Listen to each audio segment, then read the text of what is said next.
उसने सैकड़ों घोड़े देखे थे, परंतु ऐसा बांका घोड़ा उसकी आंखों से कभी न गुजरा था। सोचने लगा, भाग्य की बात है, ऐसा घोड़ा खड़क सिंह के पास होना चाहिए था। इस साधु को ऐसी चीजों से क्या लाभ। आप सुन रहे हैं कहानी जानी अनजानी पीयूष अग्रवाल के साथ।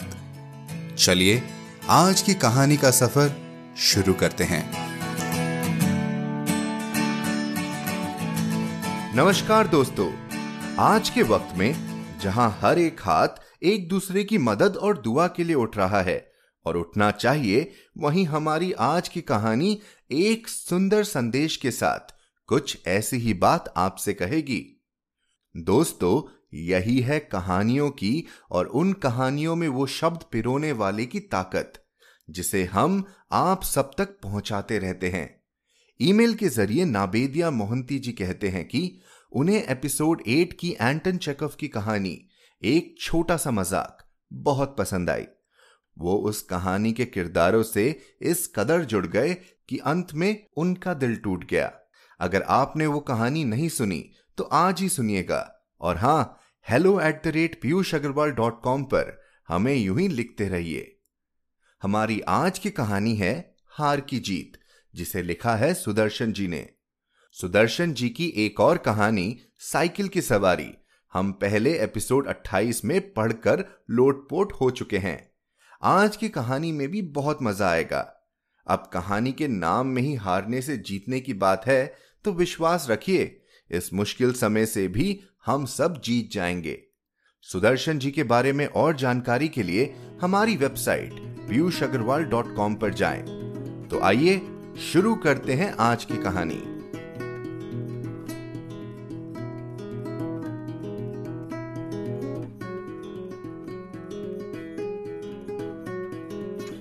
हार की जीत। सुदर्शन। मां को अपने बेटे और किसान को अपने लहलहाते खेत देखकर जो आनंद आता है, वही आनंद बाबा भारती को अपना घोड़ा देखकर आता था। भगवत भजन से जो समय बचता वह घोड़े को अर्पण हो जाता। वह घोड़ा बहुत सुंदर था, बड़ा बलवान। उसके जोड़ का घोड़ा सारे इलाके में न था। बाबा भारती उसे सुल्तान कहकर पुकारते, अपने हाथ से खरहरा करते, खुद दाना खिलाते और देख देखकर प्रसन्न होते थे। उन्होंने रुपया, माल, असबाब, जमीन आदि अपना सब कुछ छोड़ दिया था। यहां तक कि उन्हें नगर के जीवन से भी घृणा थी। अब गांव से बाहर एक छोटे से मंदिर में रहते और भगवान का भजन करते थे। मैं सुल्तान के बिना नहीं रह सकूंगा। उन्हें ऐसी भ्रांति सी हो गई थी। वे उसकी चाल पर लट्टू थे। कहते, ऐसे चलता है जैसे मोर घटा को देखकर नाच रहा हो। जब तक संध्या समय सुल्तान पर चढ़कर 8-10 मील का चक्कर न लगा लेते, उन्हें चैन न आता। खड़क सिंह उस इलाके का प्रसिद्ध डाकू था। लोग उसका नाम सुनकर कांपते थे। होते होते सुल्तान की कीर्ति उसके कानों तक भी पहुंची। उसका हृदय उसे देखने के लिए अधीर हो उठा। वह एक दिन दोपहर के समय बाबा भारती के पास पहुंचा और नमस्कार करके बैठ गया। बाबा भारती ने पूछा, खड़क सिंह, क्या हाल है? खड़क सिंह ने सिर झुकाकर उत्तर दिया, आपकी दया है। कहो, इधर कैसे आ गए? सुल्तान की चाह खींच लाई। विचित्र जानवर है, देखोगे तो प्रसन्न हो जाओगे। मैंने भी बड़ी प्रशंसा सुनी है। उसकी चाल तुम्हारा मन मोह लेगी। कहते हैं देखने में भी बहुत सुंदर है। क्या कहना, जो उसे एक बार देख लेता है उसके हृदय पर उसकी छवि अंकित हो जाती है। बहुत दिनों से अभिलाषा थी, आज उपस्थित हो सका हूं। बाबा भारती और खड़क सिंह अस्तबल में पहुंचे। बाबा ने घोड़ा दिखाया घमंड से। खड़क सिंह ने देखा आश्चर्य से। उसने सैकड़ों घोड़े देखे थे, परंतु ऐसा बांका घोड़ा उसकी आंखों से कभी न गुजरा था। सोचने लगा, भाग्य की बात है, ऐसा घोड़ा खड़क सिंह के पास होना चाहिए था। इस साधु को ऐसी चीजों से क्या लाभ। कुछ देर तक आश्चर्य से चुपचाप खड़ा रहा। इसके पश्चात उसके हृदय में हलचल सी होने लगी। बालकों की सी अधीरता से बोला, परंतु बाबा जी, इसकी चाल न देखी तो क्या। दूसरे के मुख से सुल्तान की प्रशंसा सुनने के लिए उनका हृदय अधीर हो गया। घोड़े को खोलकर बाहर गए। घोड़ा वायु वेग से उड़ने लगा। उसकी चाल को देखकर खड़क सिंह के हृदय पर सांप लौट गया। वह डाकू था और जो वस्तु उसे पसंद आ जाए उस पर वह अपना अधिकार समझता था। उसके पास बाहुबल था और आदमी भी। जाते जाते उसने कहा, बाबा जी, मैं यह घोड़ा आपके पास न रहने दूंगा। बाबा भारती डर गए। अब उन्हें रात को नींद न आती। सारी रात अस्तबल की रखवाली में कटने लगी। प्रति क्षण खड़क सिंह का भय लगा रहता, परंतु कई मास बीत गए और वह न आया। यहां तक कि बाबा भारती कुछ असावधान हो गए और इस भय को स्वप्ने के भय की नाई मिथ्या समझने लगे। संध्या का समय था। बाबा भारती सुल्तान की पीठ पर सवार होकर घूमने जा रहे थे। इस समय उनकी आंखों में चमक थी, मुख पर प्रसन्नता। कभी घोड़े के शरीर को देखते, कभी उसके रंग को, और मन में फूले न समाते थे। सहसा एक ओर से आवाज आई, ओ बाबा, इस कंगले को सुनते जाना। आवाज में करुणा थी। बाबा ने घोड़े को रोक लिया। देखा, एक अपाहिज वृक्ष की छाया में पड़ा कर रहा है। बोले, क्यों, तुम्हें क्या कष्ट है। अपाहिज ने हाथ जोड़कर कहा, बाबा, मैं दुखियारा हूं, मुझ पर दया करो। रामावाला यहां से 3 मील है, मुझे वहां जाना है। घोड़े पर चढ़ा लो, परमात्मा भला करेगा। वहां तुम्हारा कौन है। दुर्गादत्त वैद्य का नाम आपने सुना होगा, मैं उनका सौतेला भाई हूं। बाबा भारती ने घोड़े से उतरकर अपाहिज को घोड़े पर सवार किया और स्वयं उसकी लगाम पकड़कर धीरे धीरे चलने लगे। सहसा उन्हें एक झटका सा लगा और लगाम हाथ से छूट गई। उनकी आश्चर्य का ठिकाना न रहा जब उन्होंने देखा कि अपाहिज घोड़े की पीठ पर टन कर बैठा है और घोड़े को दौड़ाई लिए जा रहा है। उनके मुख से भय, विस्मय और निराशा से मिली हुई चीख निकल गई। वह अपाहिज डाकू खड़क सिंह था। बाबा भारती कुछ देर तक चुप रहे और कुछ समय पश्चात कुछ निश्चय करके पूरे बल से चिल्लाकर बोले, जरा ठहर जाओ। खड़क सिंह ने यह आवाज सुनकर घोड़ा रोक लिया और उसकी गर्दन पर हाथ फेरते हुए कहा, बाबा जी, यह घोड़ा अब न दूंगा। परंतु एक बात सुनते जाओ। खड़क सिंह ठहर गया। बाबा भारती ने निकट जाकर उसकी ओर ऐसी आंखों से देखा जैसे बकरा कसाई की ओर देखता है और कहा, यह घोड़ा तुम्हारा हो चुका है।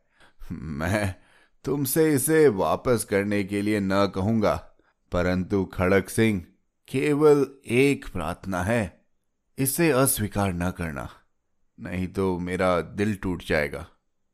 बाबा जी, आज्ञा कीजिए, मैं आपका दास हूं, केवल घोड़ा न दूंगा। अब घोड़े का नाम न लो, मैं तुमसे इस विषय में कुछ न कहूंगा। मेरी प्रार्थना केवल यह है कि इस घटना को किसी के सामने प्रकट न करना। खड़क सिंह का मुंह आश्चर्य से खुला रह गया। उसे लगा था कि घोड़े को लेकर यहां से भागना पड़ेगा, परंतु बाबा भारती ने स्वयं उसे कहा कि इस घटना को किसी के सामने प्रकट न करना। इसका क्या अर्थ हो सकता है। खड़क सिंह ने बहुत सोचा, बहुत सिर मारा, परंतु कुछ समझ न आया। हार कर उसने अपनी आंखें बाबा भारती के मुख पर गाड़ दी और पूछा, बाबा जी, इसमें आपको क्या डर है? सुनकर बाबा भारती ने उत्तर दिया, लोगों को यदि घटना का पता चला तो वे दीन दुखियों पर विश्वास न करेंगे। यह कहते कहते उन्होंने सुल्तान की ओर से इस तरह मुंह मोड़ लिया जैसे उनका उससे कभी कोई संबंध ही नहीं रहा हो। बाबा भारती चले गए, परंतु उनके शब्द खड़क सिंह के कानों में उसी प्रकार गूंज रहे थे। सोचता था, कैसे ऊंचे विचार है, कैसा पवित्र भाव है। उन्हें इस घोड़े से प्रेम था। इसे देखकर उनका मुख फूल की नाई खिल जाता था। कहते थे, इसके बिना मैं रह न सकूंगा। इसकी रखवाली में वे कई रात सोए नहीं। भजन भक्ति न कर रखवाली करते रहे, परंतु आज उनके मुख पर दुख की रेखा तक नहीं दिखाई पड़ती थी। उन्हें केवल यह ख्याल था कि कहीं लोग दीन दुखियों पर विश्वास करना न छोड़ दें। रात्रि के अंधकार में खड़क सिंह बाबा भारती के मंदिर पहुंचा।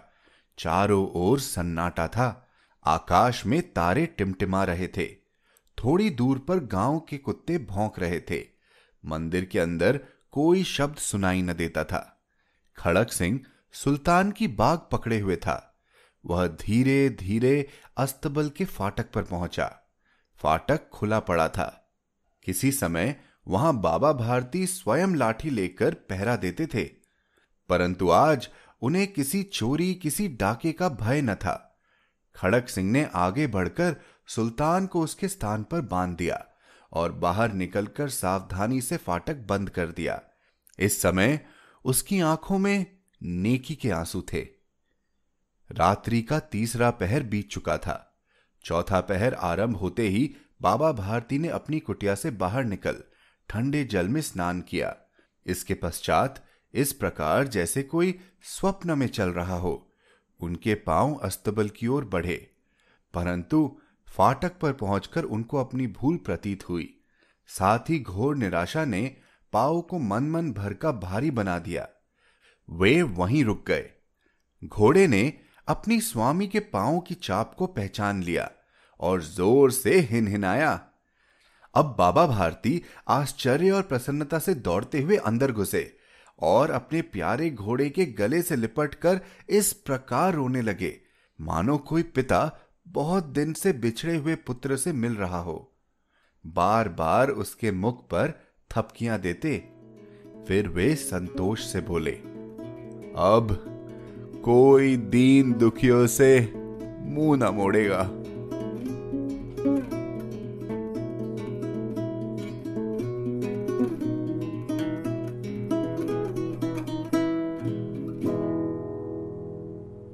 तो दोस्तों, कैसी लगी आपको हार की जीत? अब दीन दुखियों से कोई मुंह ना मोड़ेगा। कितने सुंदर और गहरे शब्द हैं ये, और आज के समय में कितना महत्व रखता है। आपको इस कहानी में छुपा संदेश कैसा लगा?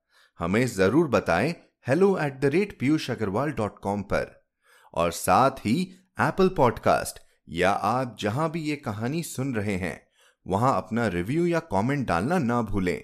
सब्सक्राइब बटन पर क्लिक करें ताकि हर शुक्रवार आप नई कहानियां सबसे पहले सुने।